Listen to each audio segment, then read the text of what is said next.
chasser ou rabattre selon ses humeurs.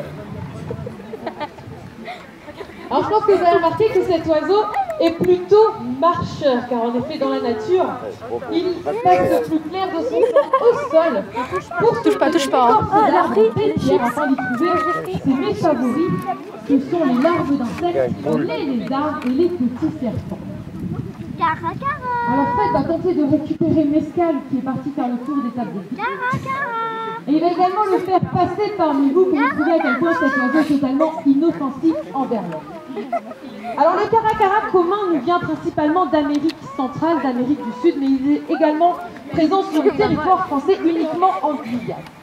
Alors, dans l'état naturel, eh bien cet oiseau n'hésitera pas à rentrer directement au sein même des habitations, car en effet, au contact des hommes, eh bien il est devenu omnivore, mais également très opportuniste. Car en effet, il a très bien compris eh bien, que l'être humain, lorsqu'il va manger, eh bien, il va laisser des déchets, il va faire tomber de la nourriture, alors c'est bien plus simple pour lui d'aller chercher directement les restes. Alors lorsqu'il rentre dans les maisons, eh bien, il ne va pas hésiter à rentrer dans les placards, fouiller dans la poubelle, voire même dans le linge de maison. Alors imaginez, vous venez de faire une bonne tarte aux pommes bien chaude, que vous laissez refroidir sur le bord de la fenêtre, et bien vous pouvez être sûr que Mescal et ses copains, ils vont s'en charger et ils vous laisseront que le plat.